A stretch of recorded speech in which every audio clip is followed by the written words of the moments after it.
Right, okay. You lot, subscribe to our YouTube channel so you can catch all of our videos. And if you're really interested in the Krays, join our private Facebook group, Krays Crime Lords of London. You'll find over 1,000 videos and thousands of images. We're moderated and friendly. Come and give us a try.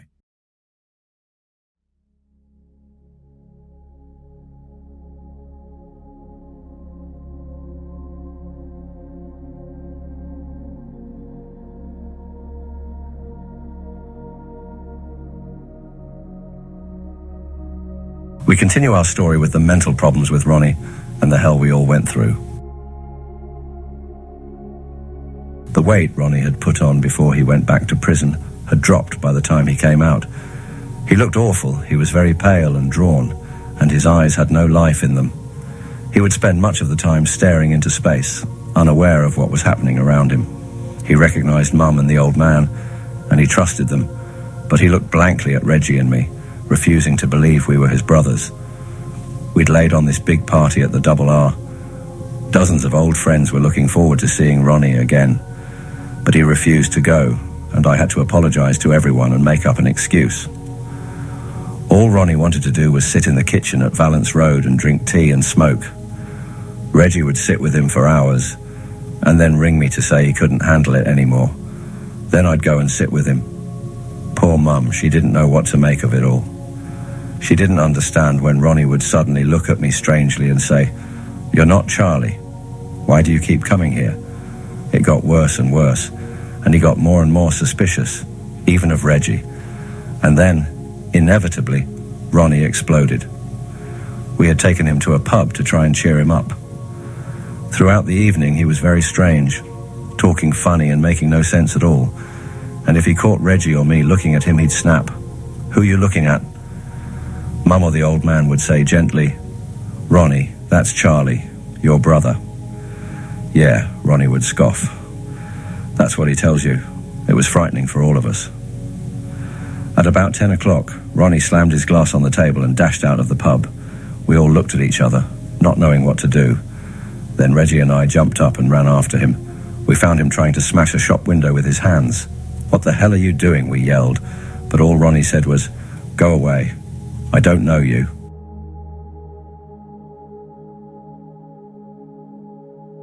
Luckily for us, a chap we knew, Curly King, pulled up in a car. He seemed to sense a problem. He said hello to Ronnie. Ronnie recognized him and stopped bashing the window. "Come on, Ron, take me down the billiard hall," Curly said. It saved the situation. Ronnie liked the idea, and I went back into the pub for Mum and the old man, and we all went to the billiard hall. What happened there was one of the most terrifying experiences of my life. While the rest of us chatted amiably, Ronnie was restless, prowling up and down all the time like a caged tiger. We all tried to calm him down, but it was no good. Ronnie was in a world of his own, and no one, it seemed, could get in. None of us could relax. Everyone kept looking at me to do something. But every time I tried to talk to him, he kept telling me he didn't know who I was. He just kept prowling up and down all the time. It seemed to go on for ages. And then suddenly, Ronnie stopped. He looked all around him, a strange look on his face, staring at us all, as if trying to remember us or recognize somebody. Then he turned and walked quickly to the middle of the room where he stood deep in thought, as though he had some major decision to make and he didn't know what to do. His whole body suddenly stiffened, as if someone had given him an electric shock. We all stared at him, transfixed. We'd never seen anything like it in our lives, and we didn't know what to do. Gradually, Ronnie's stiff, straight body lost its tenseness. The electric shock had been switched off. Slowly, he sank to his knees as if he was praying. He stayed like that for several seconds. We were all staring. Then I heard someone shouting, "Charlie, for God's sake, do something." I don't know who it was, but it snapped me out of my shock. I ran over to Ronnie and put my arm around his shoulder, but he shrugged it off and pushed me away. "Go away," he shouted. "Go away from me. I don't know you." He stayed like that for a few more seconds, then slowly got to his feet. I told Reggie we had to get him to hospital, and he shouted to someone to call an ambulance. When it arrived, Ronnie refused to get in, Then the police came and we all coaxed Ronnie gently, telling him it was for the best, that he was unwell and we needed to make him better.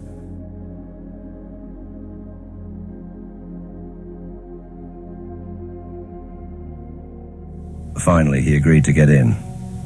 They put Ronnie in a bed with curtains around it. And then, at about midnight, a doctor told us there was nothing wrong with him. We were shell-shocked. I told the doctor what had happened in the billiard hall. "We're not trying to get him certified, you know," I said. "We think the world of him. We brought him here because there's something badly wrong." The doctor wouldn't have it. "He must be developing a cunning mind," I said. "Because you're a doctor, he's behaving differently." The doctor wasn't impressed, but the situation was too critical for us to be fobbed off, and I persisted. "Ronnie doesn't even believe we're his brothers. Just stand outside the curtain and listen." Somewhat reluctantly, the doctor agreed. Reggie and I went in. "How are you, Ron?" I asked. Ronnie reacted as we expected. "What are you two doing here?" he said. "Get out." We pointed to small scars on our faces as proof of our identities, but Ronnie said, "You've had them put on. How clever. Go on, get out. You're imposters."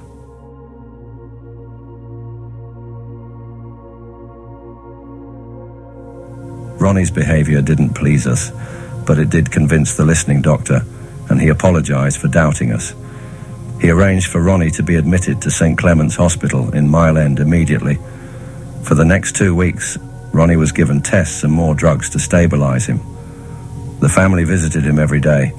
He always knew Mum and half knew the old man, but for the first week neither Reg nor I had a chance. We were still imposters.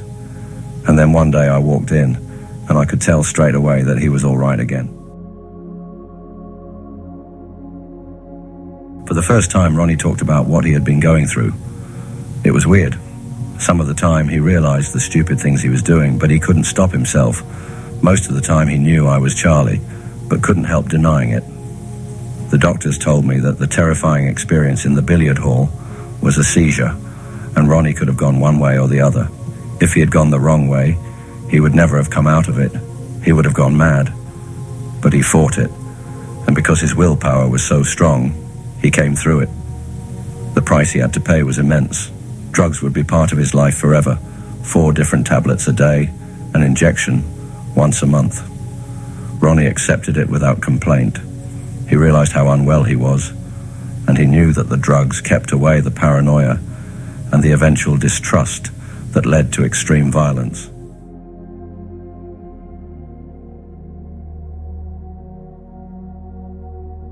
The Ronnie Kray who came back into the world to join us in the enterprises we had built in his absence not only looked different from the one who had picked up that gun 2 years before. His movements were more ponderous, his speech slower, his mind numbed. He wasn't the Ronnie we had known. Things changed when Ronnie got involved in the Double R. He had always been the dominant twin and immediately took over.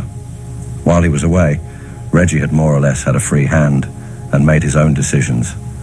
But now Ronnie insisted that everything had to be discussed. And even then, he would always have to be right. They would argue, as they had always done, but if it came to the crunch, Ronnie would keep on and on until he got his own way. This had a bad effect on all our finances because it was Reggie who had the better business brain. Ronnie, as generous and kind-hearted as ever, preferred to give money away. In those late 50s, lots of people were coming out of prison, and word soon got around that Ronnie Kray was a soft touch. People I'd never seen before would come into the club, and Ronnie would give them 50 quid out of the till. The next day, it would be someone else. It never seemed to stop. Reggie and I would get very uptight about it. We said we didn't mind helping people, but we had to draw the line somewhere. It didn't cut much ice with Ronnie. "What do you want to do?" "Show ourselves up," he said. "People come home expecting to be given something. Do you want us to get a bad name?" "We'd better slow down, that's all," Reggie said. "We're overdoing it." Ronnie wouldn't have it. "You may think we are, but I don't. It's not going to change. That's how it's going to be."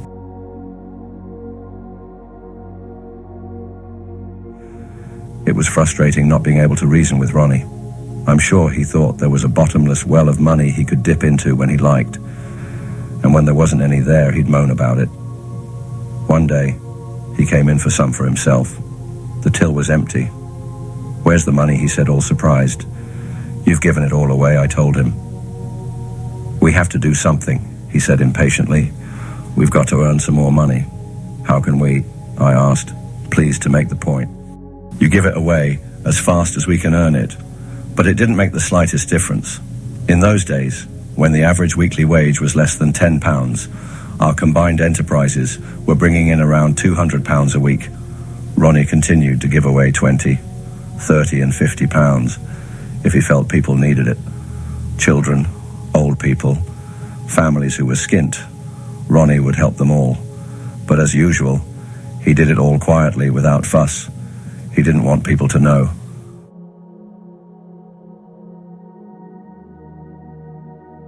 One day, however, his generosity was made public, much to Ronnie's embarrassment. Every Wednesday, a show was put on for old people at Oxford House in Hackney. Ronnie took great delight in arranging for boxes of apples and pears to be sent over to them. This went on for several months. Then one night, Ronnie delivered the boxes himself. The owner of the little theatre called out, "I'm on the stage." As Ronnie walked out, the man quickly pulled back the curtains, revealing scores of old ladies and gentlemen waiting for the show to start. He pointed to Ronnie and said, "I thought you'd like to know that this is the gentleman who sends the fruit." Then, to Ronnie's horror, he said, "Let's have 3 cheers for Ron." Ronnie blushed. He couldn't wait to get off that stage. If we had to pay a bill for, say, £100, Reggie or I would put the money away. But if someone came in and Ronnie felt they needed the money, he'd give it to them without thinking about it. Then later, he'd start worrying about how the bill was going to be paid. If several people wanted help, Ronnie would go out of his way to help them all. Reggie was generous too, but he was sensible. He wouldn't leave us with no money for the bills. Money meant everything to Ronnie, but it also meant nothing. If he had £1 million, he wouldn't be happy until he'd given it all away. His charity didn't stop at cash handouts either. If a kid came into the billiard hall looking for a job, Ronnie would take him on, helping our old man behind the bar or cleaning the tables. We had all the staff we required, but Ronnie found it hard not to help someone if he felt they needed it. With him around, business was like a benevolent fund or welfare office, and one day I told Ronnie he'd missed his vocation in life. He'd have made a fantastic welfare officer. In one respect it was true. He was capable of so much patience with people. One of our customers had a sister who was very ill in a mental hospital, and Ronnie visited her a few times. He just sat talking and listening, trying to help her. Another customer had a sister who had become a drug addict and changed from a lovely girl into an old hag. Ronnie paid doctors a lot of money to try to help her, then bought her a hairdressing salon to give her an interest. Sadly, the girl was hooked for life and became a registered addict, but she appreciated Ronnie's help and wrote to a newspaper explaining what he'd done. When Ronnie learned that a certain bloke had ruined her life by forcing her to have drugs at a party, he smashed in the door of his home and gave him a hiding. Ronnie had this thing about the underdog, anyone underprivileged, weak, or in trouble. He loathed bullies and flamboyant, overpowering people who thought they were God's gift. And he couldn't stand blokes who took liberties either. Once, I was with him in a crowded pub when a cocky Irishman came in and ordered drinks all round. When he was asked for the money, he said he would pay the next day because he had none on him. Ronnie was fuming and laid the big Irishman out with a right to the jaw. I picked the guy up and took him outside.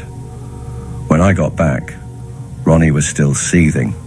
"What a liberty," he said, walking in like that, then saying he'll pay when he feels like it.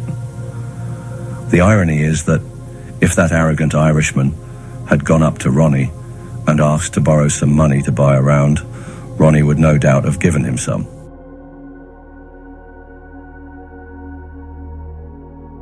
Most of us in a situation like that would have felt like saying something to put the man in his place. But Ronnie had an abnormally quick temper. If someone did something he didn't like, he would see red and lash out. One night, there were about 20 of us having a quiet drink in a pub when two guys came in and started staring at us. I asked the group if anyone knew who they were. No one did. I said that when I bought the next round, I'd go over and see if they said anything. A little while later, I strolled over, unaware that Ronnie had followed me. I was ordering the drinks, waiting for the two blokes to say something, when there was a scuffle, and they both ended up spark out on the floor. The governor looked at me, stunned. I don't know if I saw that or I didn't. Ronnie got the two guys to their feet and took them outside. When he came back, he said to the governor, "I didn't want you to have any bother in your pub." I told Ronnie I'd gone over to see what was happening, but he said he knew what they were up to and didn't want any part of it. Strangers who took liberties were always in danger with Ronnie. People he knew were not. He'd bawl and shout at them perhaps, but knock them up in the air, never.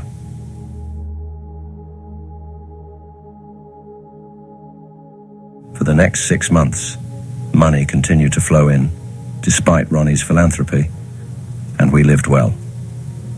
We didn't have a lot of staff as such, but we did gather around us a number of loyal and trusted allies who looked after us and who, in turn, expected to be looked after. There was Big Pat Connolly, a huge, happy man, who was doorman at the Double R, Alf Limehouse Willie, who had a brain like a computer when it came to calculating gambling odds. Tommy Brown, a quiet, withdrawn, but immensely strong man, nicknamed the Bear of Tottenham. Billy Donovan, one of the hardest men I'd ever met, and two lifelong close friends of the twins, Ian Barry and George Osborne. We had premises, clients and large sums of cash to protect, and these men helped us protect them.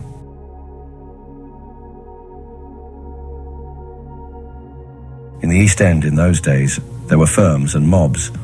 The mobs consisted of villains and thieves who specialized in robbery with violence.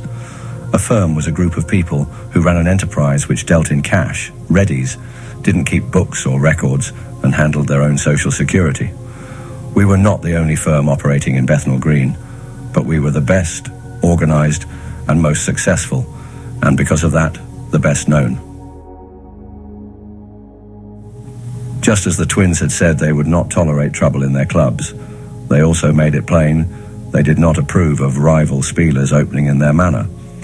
If anyone did open one, the twins went along, said they felt it was a liberty, and asked for a percentage of the takings.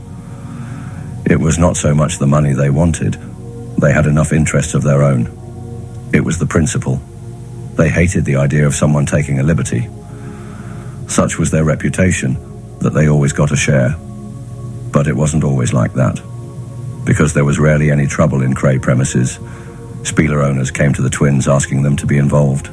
It was a sensible, practical arrangement, and, in most cases, they accepted the offers. But not always. Danny Green, who owned the Grange, in Stoke Newington, for example, came to us saying he was having a lot of bother with local tearaways.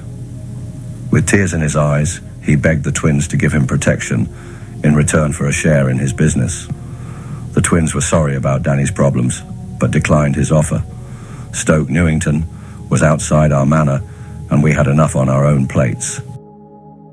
I understood the principle of discouraging a rival operation starting up in the same area, but I did not approve of the twins leaning on people. If I was around and saw or heard anything I did not like, I would say something about it, and we'd have an argument. But the twins rarely listened to what I had to say, so it was really a waste of time saying anything. Ironically, they would ask my advice on many things. They would listen for 5 minutes, then start arguing with me. Finally, I would blow up and say, "Why ask my bloody advice when you never agree with me?" In the end, I started looking around for other interests because they got on my nerves. I could not be with the twins 24 hours a day, so I don't know everything that went on. But they only ever approached spielers for money, not shops or pubs. People on our payroll were well paid and well looked after if they were totally loyal and honest. If there was one thing none of us, particularly Ronnie, could bear, it was dishonesty. One of our most trusted and valued employees was Barry Clare. We were all devastated to learn that he'd gone home one night and stuck his head in the gas oven. Determined to find out why, we put the word out and soon discovered that Barry was being blackmailed. I discovered the blackmailer by chance because from a distance I resembled Barry and was mistaken for him in the doorway of the club. A car pulled up and a bloke in the passenger seat called out, "Hello, Barry. Got it for me?" I sensed immediately it was the blackmailer, but I resisted the temptation to grab him by the throat. Instead, I said, "Sorry, mate, I'm not Barry. He's round the billiard hall. I knew Reggie was at the hall." And as the car pulled away, I rang and told him what had happened. When the guy arrived for his pickup, Reggie was waiting. The man was given such a hiding, it's unlikely he ever put the squeeze on anyone again. Reggie, like Ronnie, never forgot a favour, and someone who had been very helpful while Ronnie was staying in Finchley when he was on the trot from Long Grove was a car dealer and gambler called Danny Shea.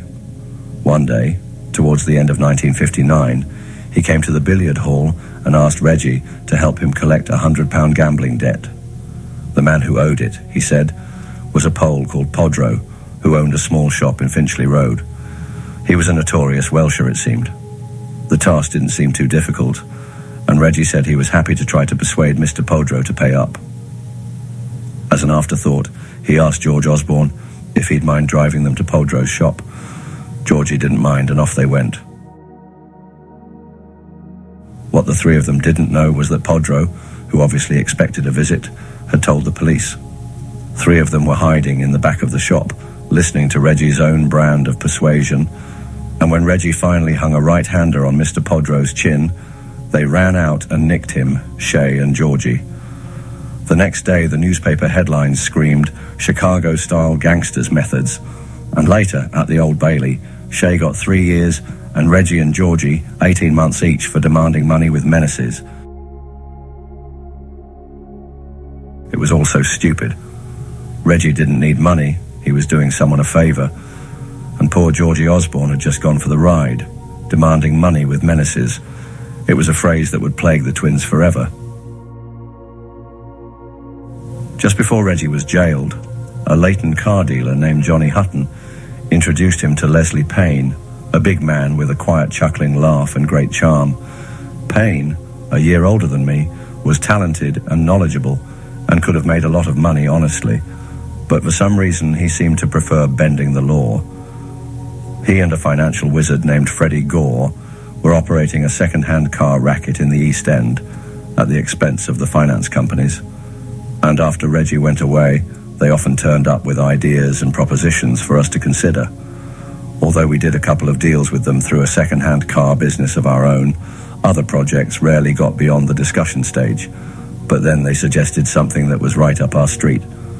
There was a lot of talk in the early part of 1960 about the government legalizing gambling, and Payne had been tipped off that a first-class West End club was coming on the market. We had a great opportunity to get in on the ground floor of what promised to be a bonanza.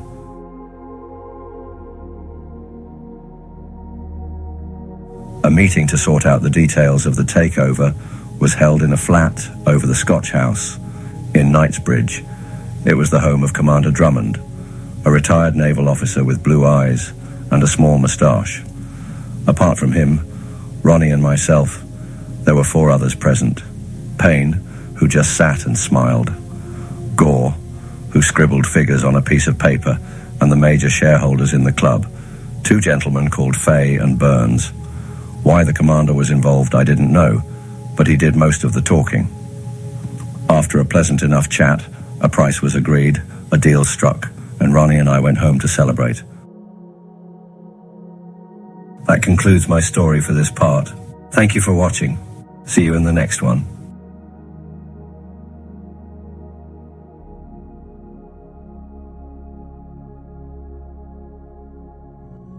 Thank you for watching. If you enjoyed the video, please join our Facebook group. It's called Krays Crime Lords of London. We're a friendly moderated group with over 1,000 Kray and other celebrated gangster videos available for view. There's also thousands of images in the photos sections. The link for the group is in the YouTube description section. I hope we see you there soon. Leave a like and subscribe.